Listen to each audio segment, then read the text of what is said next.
हाय बच्चों, good afternoon. आप सभी को मेरा प्यार भरा नमस्कार। अपने YouTube चैनल बायोलॉजी वर्ल्ड पे मैं एक बार फिर हाजिर हूँ बच्चों, आपके लिए एक छोटा सा टॉपिक लेके, और उसका नाम है प्रोटोजोआ। प्रोटोजोआ बच्चों किंगडम प्रोटिस्टा का एक बहुत ही इंपॉर्टेंट मेंबर है।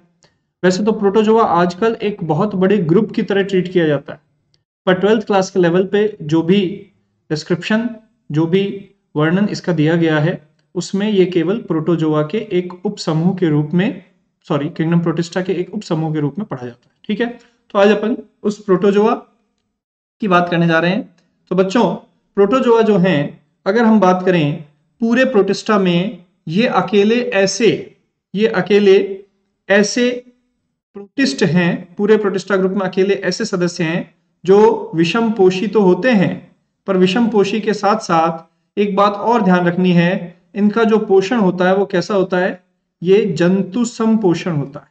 जंतु संपोषण, जंतु संपोषण के लिए मैं आपको पहले ही बता दूं बेटा, इसको अंग्रेजी में तो कहते हैं होलोजोइक। इसकी क्या खासियत है? ये बिल्कुल वैसा पोषण है जैसा हम लोग करते हैं। कैसे? क्योंकि बेटा देखो, जैसे हम फूड को पहले खाते हैं और फिर डाइजेस्ट करते हैं, तो फूड को खाना और पचाना, ये होलोजोइक एनिमल टाइप के न्यूट्रिशन, जंतु संपोषण का प्रकार है। मतलब वो सभी जीव जो जंतु संपोषण दर्शाते हैं, वो पहले भोजन को खाते हैं फिर पचाते हैं। ठीक है, इसके अलावा दूसरा एक और प्रकार यहाँ पे होता है मृतोपजीवी। मृतोपजीवी में क्या होता है कि मृत पदार्थों पर कोई जीव विकसित होता है और फिर वहां से भोजन को सरल टुकड़ों में तोड़कर अवशोषित करता है। तो वो पहले भोजन को पचाता है फिर खाता है। If digest first then ingest, पहले पचाया जाए फिर खाया जाए, तो वो मृतोपजीवी पोषण है। And if ingest first then digest, पहले खाया जाए फिर पचाया जाए, तो वो जंतु संपोषण है। तो प्रोटोजोवन विषम पोषी तो है, पर कौन से, उसमें भी कौन सा पोषण दर्शाने वाले हैं? जंतु संपोषण दर्शाने वाले हैं, होलोजोइक न्यूट्रिशन। यानी ये होलोजोइक और हेटेरोट्रॉफिक ऑर्गेनिज्म है। अगर आपसे पूछा जाए प्रोटोजोआ के, प्रोटिस्टा के अंदर दूसरा कौन सा सदस्य है जो विषम पोषी है, तो वो होगा आपका स्लाइम मोल्ड। पर वो आपको पता है वो सेप्रोट्रॉफ प्रकार के हैं, वो मृतोपजीवी प्रोटिस्टा हैं। ठीक है, तो ये कुछ न्यूट्रिशन से रिलेटेड बात थी किंगडम प्रोटिस्टा में। किंगडम प्रोटिस्टा में आपको याद रखना है कि सबसे ज्यादा डाइवर्सिटी, सबसे ज्यादा विविधता अगर किसी चीज में मिलती है तो वो है पोषण का प्रकार, मोड ऑफ न्यूट्रिशन। वो चीज है जिसमें किंगडम प्रोटिस्टा में सर्वाधिक विविधता देखी जाती है। ओके, चलिए आगे देखो। आगे अपन क्या बोलते हैं कि जो प्रोटोजोआ पाए जाते हैं वो कैसे कैसे होते हैं? या तो परभक्षी होते हैं, परभक्षी वही हैं जो किसी चीज को खाएंगे और फिर पचाएंगे, या परजीवी। परजीवी जो पैरासाइट्स अपन बोलते हैं, ये एक और तरीका है बच्चों जीवन यापन का। इसमें कोई जीव क्या करता है, किसी लिविंग ऑर्गेनिज्म के अंदर रहता है, inside the living body, inside the living body. जैसे कोई बैक्टीरिया, वायरस भी होते हैं, ये भी कई बार जो है वो किसी एनिमल या प्लांट की बॉडी में क्या करते हैं, किसी एनिमल या प्लांट बॉडी के अंदर रहते हैं। तो जब भी कोई ऑर्गेनिज्म किसी जीव के अंदर रहता है और वहीं से अपना पोषण प्राप्त करके अपना जीवन यापन करता है, तो ये परजीवी, पैरासिटिक प्रकार का न्यूट्रिशन कहलाता है। ध्यान रखेंगे, तो ये या तो परभक्षी के रूप में या परजीवी के रूप में पाए जाते हैं। ठीक है, इसके बाद आप देखोगे ये जंतुओं के आदिम पूर्वज, देखो जंतुओं का पूर्वज माना गया है इनको। याद करो, प्रोटिस्टा के लिए अपन ने कहा था कि ये कवक, शैवाल या कवक, पादप या जंतुओं के लिए कड़ी के रूप में काम करते हैं। क्योंकि इनसे पहले कौन था, देखो एक थोड़ा सा मैं यहां आपको डिस्क्राइब कर दूं मामला। पहले कौन है? पहले है मोनेरा। ठीक है, मोनेरा क्या है? प्रोकैरियोट। ओके, उसके बाद कौन है? उसके बाद है प्रोटिस्टा। प्रोटिस्टा क्या है? Unicellular eukaryote. और फिर कौन है? फिर है फंजाई, उसके बाद प्लांटी, और उसके बाद एनिमेलिया। तो यहां प्रोटिस्टा में बहुत इंपॉर्टेंट समझने की बात है कि प्रोटिस्टा इन तीनों के जैसे सदस्यों को रखता है। प्रोटिस्टा कुछ कवक जैसे सदस्य रखता है, कुछ पादप जैसे, और कुछ जंतु जैसे सदस्य रखता है। कवकों जैसे सदस्य, फंजाई जैसे मेंबर कौन है प्रोटिस्टा के? वो है स्लाइम मोल्ड, जिनके बारे में आप पढ़ चुके हो और जो मृतोपजीवी पोषण दिखाते हैं। स्लाइम मोल्ड आप जानते ही हो। प्लांट की हम बात करेंगे तो प्लांट जैसे मेंबर कौन है? यहाँ पे एक तो डाइनोफ्लैजिलेट है और एक डाइएटम है। ठीक है, और एनिमल जैसा मेंबर यहाँ पर एक ही है, वो है प्रोटोजोआ। ठीक है, यूग्लिना जो है वो कभी प्लांट और कभी एनिमल जैसा व्यवहार करते हैं। ठीक है, ओके। तो इन्हें अगर बात केवल प्रोटोजोआ की चले तो ये किसके पूर्वज हैं? ये सीधे सीधे जंतुओं के आदिम पूर्वज हैं। और जंतुओं के आदिम पूर्वज क्यों हैं? क्योंकि एक तो इनमें कैसा न्यूट्रिशन है, एक तो इनमें होलोजोइक टाइप का न्यूट्रिशन है, जंतुओं जैसा पोषण है, जैसे जंतु खाते हैं वैसे ये भी खाते हैं और फिर पचाते हैं।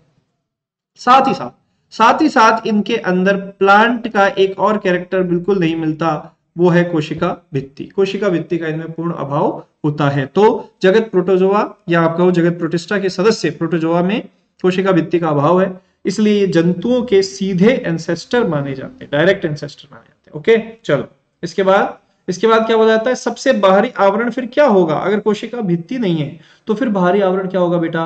कोशिका झिल्ली। एक सेल, आपको पता है ये सारे यूनिसेलुलर ऑर्गेनिज्म में एक कोशिकीय जीव हैं, तो एक कोशिकीय जीव के चारों ओर एक होती है झिल्ली और फिर चारों ओर होती है भित्ति। तो यहां भित्ति तो नहीं है, तो फिर सबसे बाहरी आवरण क्या हो गया? झिल्ली हो गई। ठीक है, तो इंपॉर्टेंट बात आपने सीखी कि प्रोटोजोअन सारे के सारे क्या हैं? हेटेरोट्रॉफ हैं। उनमें से भी कैसे हैं? होलोजोइक हैं। या तो ये परभक्षी प्रीडेटर, भाई प्रीडेटर वो होता है जैसे शेर हिरण को मार के खा जाता है, तो वो प्रीडेटर है। लेकिन मान लो कि कोई प्रोटोजोआ है, अमीबा है, वो किसी पानी में घूम रहे किसी जीव को अपने शरीर के अंदर ले लेता है, तो वो भी तो उसको मार के खा रहा है, इसलिए इसको क्या बोला? परभक्षी। और साथ में परजीवी, परजीवी का मतलब आपको पता ही है, किसी लिविंग बॉडी के अंदर रहने वाला ऑर्गेनिज्म। इसके बाद आप क्या कहोगे? ये एनिमल्स के क्या है? डायरेक्ट एंसेस्टर है, क्योंकि सेल वॉल इनमें नहीं है। फिर सबसे आउटर कवरिंग सेल मेम्ब्रेन है। और अब आते हैं इनके चार प्रमुख समूह।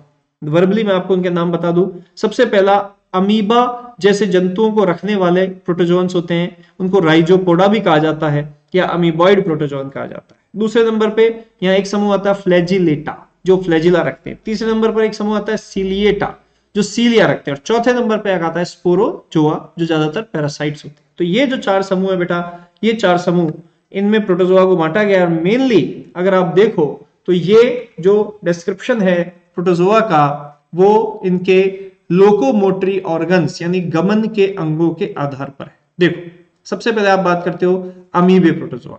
अमीबे प्रोटोजोआ पहला नंबर है। अमीबे का मतलब इसमें अमीबा जैसे जीव होंगे, ठीक है, अमीबे प्रोटोजोआ। दूसरे हैं कशाभिकीय। कशाभिकीय का मतलब है इनके पास एक फ्लैजिला, कशाभिका जरूर होगी। और तीसरे हैं पक्षमाभिकीय। कशाभ और पक्षमाभ ये लगभग एक जैसी संरचनाएं, परंतु संख्या और आकार में फर्क होने से इनको अलग अलग नाम दिया जाता है। तीसरे नंबर पर आती है बेटा सीलिएटेड प्रोटोजोन। सीलिएटेड प्रोटोजोन का मतलब है सीलिया धारण करने वाले। सीलिया जो एक संरचना है, वो आपको ध्यान रखनी है, वो होती तो फ्लैजिला के समान गतिशील संरचना ही है, परंतु क्या होता है कि सीलिया बहुत सारे होते हैं और शरीर की संपूर्ण सतह पर होते हैं। जब हम सेल पढ़ेंगे तब हम इसके बारे में बात करेंगे।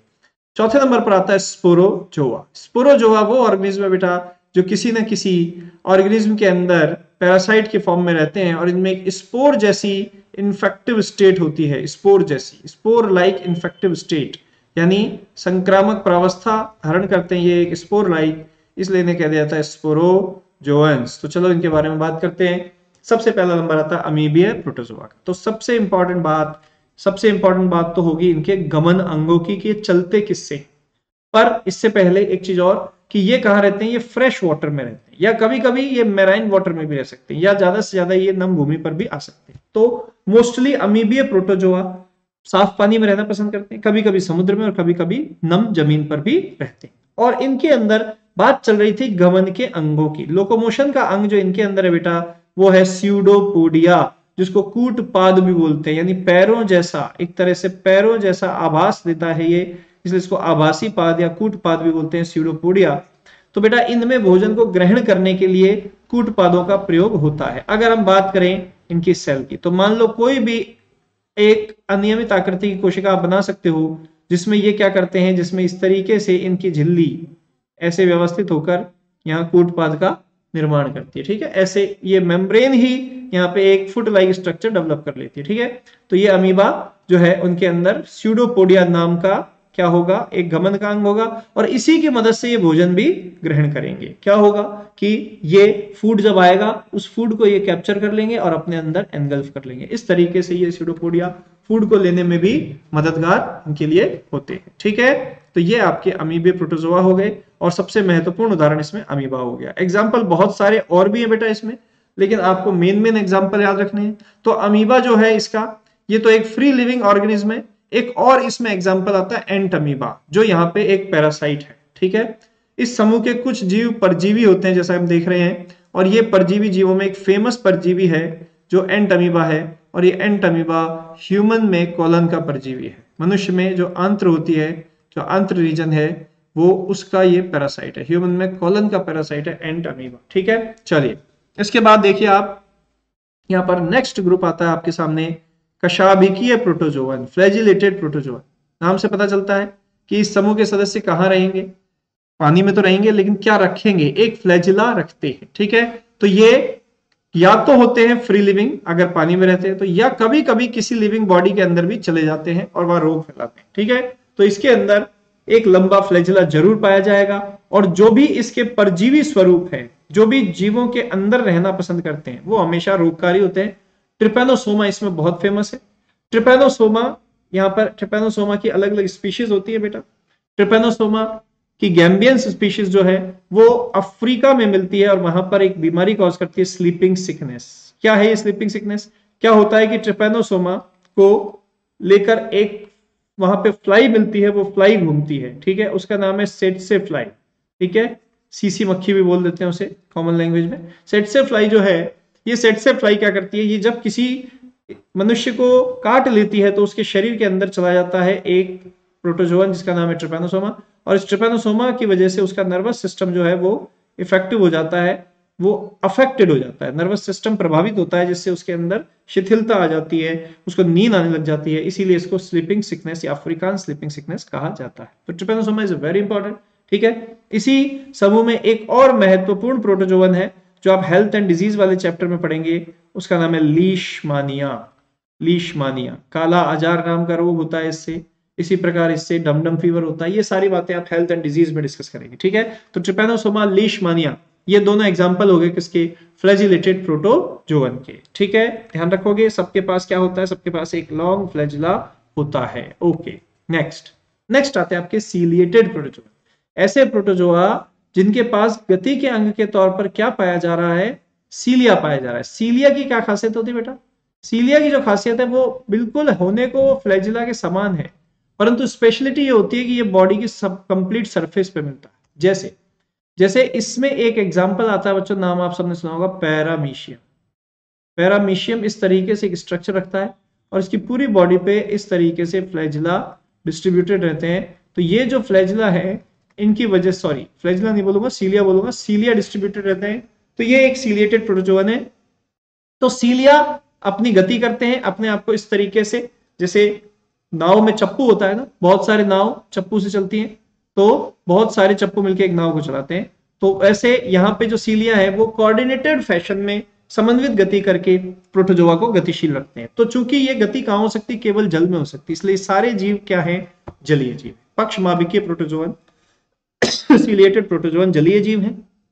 इनमें कोशिका की सतह पर हजारों सीलिया मिलते हैं, और हजारों सीलिया की उपस्थिति की वजह से ये कैसे एक्टिवली मोटाइल होते हैं, एक्टिवली मोटाइल, क्योंकि ये सारे के सारे एक साथ गति करते हैं ऐसे कोऑर्डिनेटेड फैशन में, इस तरीके से। ठीक है, बीटिंग मूवमेंट। ठीक है, नाव के चप्पुओं की तरह बीटिंग मूवमेंट करते हैं जिससे फास्ट मूव करता है। ओके, इसके अलावा यहां पर आप देख रहे हो, ये देखो आपको एक खाली जगह सी दिख रही है, यहां आपको इसके अंदर एक खाली जगह सी दिख रही है। बेसिकली ये इसके अंदर फूड को या वाटर को आने का एक रास्ता है, वाटर करंट के आने का एक रास्ता है।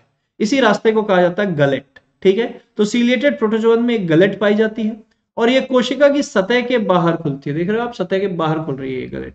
ओके, अब होता क्या है कि जब सीलिया मूव करते हैं तो पूरा का पूरा आसपास का जल भी इनके साथ गति करता है, आसपास का संपूर्ण जल भी इनके साथ गति करता है, और जल कुछ इसकी कोशिका में भी प्रवेश करता है। तो जब ये जल इसकी कोशिका में आ जाता है तो फिर क्या होता है, उस जल के साथ घुलित रूप में या साथ में मौजूद बहुत सारा भोजन भी गलेट में आ जाता है और इनकी सेल के अंदर आ जाता है। तो सभी सीलिया की समन्वित गति के कारण जल भोजन से भरकर गलेट में प्रविष्ट होता है। और सबसे फेमस एग्जांपल इसका पैरामीशियम, आप और लिखना चाहो तो बेलेंटीडियम लिख सकते हो, बेलेंटीडियम कोलाई। इस तरह से इंपॉर्टेंट मेंबर यहाँ इस ग्रुप में होते हैं सीलिएटेड प्रोटोजोआ। तो आपको सीलिएटेड प्रोटोजोआ समझ में आ गए। इसके बाद आता है अपना last but not the least, sporozoan. सबसे खतरनाक किस्म के प्रोटोजोअन है स्पोरोजोअन। ये क्या करते हैं, ये वो प्रोटोजोअन है जिनके जीवन चक्र में एक संक्रामक अवस्था पाई जाती है, और वो संक्रामक अवस्था एक बीजाणु के समान संरचना है, स्पोर लाइक स्ट्रक्चर है। उस स्पोर लाइक स्ट्रक्चर की वजह से इनको नाम दिया गया स्पोरोजोअन। ठीक है, तो स्पोरोजोअन जो है वो एक इन्फेक्टिव स्टेज रखते हैं, और आपको पता है ये हायर ऑर्गेनिज्म जो है आपके, इन हायर ऑर्गेनिज्म पर ये पैरासाइट होते हैं। ठीक है, हायर ऑर्गेनिज्म पर स्पोरोजोअन पैरासाइट होते हैं, जैसे आपका प्लाज्मोडियम। प्लाज्मोडियम पैरासाइट है, इसके दो होस्ट हैं, एक तो इसका होस्ट है आपको रोज परेशान करने वाला मॉस्किटो, और एक इसका होस्ट है ह्यूमन या अदर मैमल्स। ठीक है, ह्यूमन या अदर मैमल्स, ये प्लाज्मोडियम के होस्ट हैं, जिनमें सबसे इंपॉर्टेंट ह्यूमन है। ठीक है बेटा, ह्यूमन सबसे इंपॉर्टेंट है, अदर मैमल्स इतने इंपॉर्टेंट नहीं है, ह्यूमन सबसे इंपॉर्टेंट है यहाँ पे। तो मॉस्किटो और ह्यूमन के अंदर ये अपनी लाइफ साइकिल पूरी करता है, और इस एक बहुत खतरनाक डिजीज ह्यूमन में फैलाता है जिसका नाम है मलेरिया, इसलिए इसको मलेरियल पैरासाइट भी कहते हैं। देखो बेटा, आपके प्रोटोजोआ में एग्जाम्पल बहुत सारे हो सकते हैं, लेकिन हमने एक एक ग्रुप का एक एक एग्जाम्पल लिया है। जैसे स्पोरोजोआ में आपका प्लाज्मोडियम, इससे पहले कौन था, इससे पहले आपका सीलेटा था, वहां पैरामीशियम। इससे पहले कौन था, इससे पहले फ्लैजिलेटा था। फ्लैजिलेटा में आपके पास आ गए, जैसे कि आप मान लीजिए, एक तो हम बात कर रहे हैं फ्लैजिलेटेड प्रोटोजोअन की, तो वहां आएंगे ट्रिपेनोसोमा। इसके अलावा आ जाएगा फ्लैजिलेटेड में आपका लीशमानिया। इस तरह के मेंबर यहाँ पे आते हैं। और फिर फर्स्ट नंबर पे अपन ने डिस्कस किया है यहाँ पे अमीबॉइड प्रोटोजोअन या अमीबीय प्रोटोजोअन। तो अमीबीय प्रोटोजोअन में सबसे इंपॉर्टेंट नाम तो अमीबा का खुद का है, लेकिन अमीबा के अलावा एंटमीबा भी होते हैं और दूसरे मेंबर भी यहाँ होते हैं। तो इस तरीके से किंगडम प्रोटिस्टा की सभी बातें अपन ने पूरी कर ली, और उसका एक घटक प्रोटोजोआ भी हमने पढ़ लिया, लेकिन इसके चारों भाग याद रखने हैं, उनके अंतर याद रखने हैं। ठीक है, थैंक्स अलॉट बच्चों। अगला वीडियो होगा फंजाई का, जो थोड़ा सा लॉन्ग वीडियो बनेगा, इसलिए वो मैं आपको फुर्सत से रात में अपलोड करूंगा, लेकिन उससे पहले आप ये वीडियो जरूर देख ले। Okay, thank you, thanks a lot.